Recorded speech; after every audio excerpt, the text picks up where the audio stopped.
Welcome to the new Workology Go Podcast. In just under 5 minutes, we'll get you the HR and workplace news you need before you start your day 2 times a week. Get ready, get set, and go with the new Workology Go Podcast.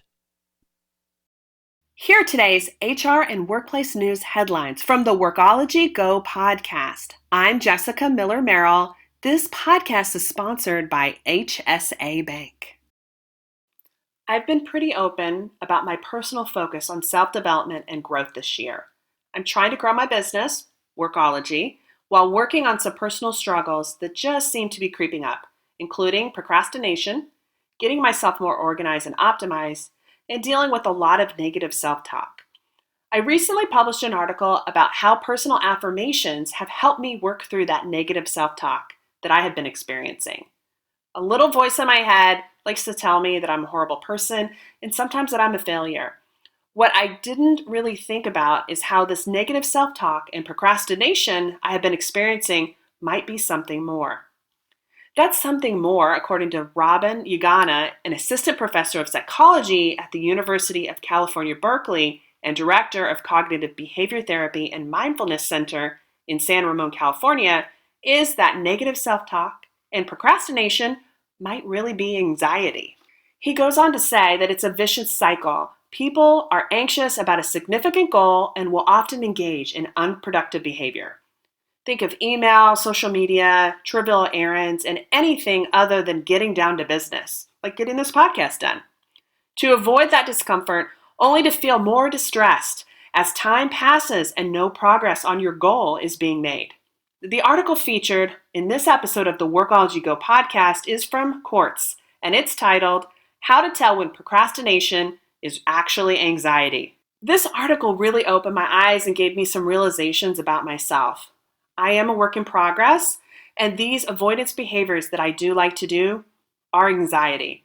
I also know that people try to avoid things they don't like. For example, I don't like going to the gym, so I try, and maybe you do too, to make every excuse in the book.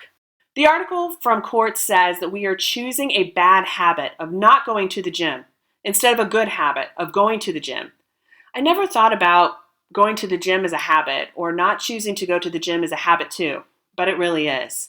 The article suggests breaking a large goal and habit into smaller, more meaningful steps, allowing you to scale your expectations back. And then celebrate the little wins when you do go to the gym or make it to the car on your way to the gym. Right now, I'm also reading Mel Robbins' book. It's called The 5-Second Rule. It is fantastic. I'm about halfway through, and I think her 5-second rule is an easy way to get over anxiety as well as those things you really don't want to do, but you need to get them activated. It's also a great way to scale your expectations back and break things down into smaller decisions. When faced with a choice, you simply count down from 5, 4, 3, 2, 1, and blast off. You make your choice and you do that thing you say you're going to do, and you do it after you count down.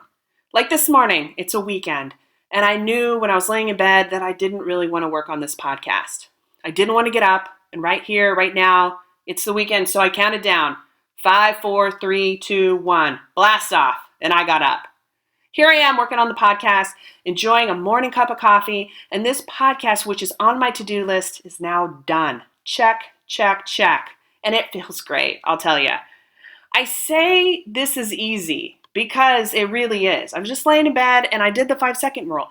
I am using Mel's 5-second rule to face my to-do list head on and cross those things I have been avoiding and definitely need to do off my to-do list.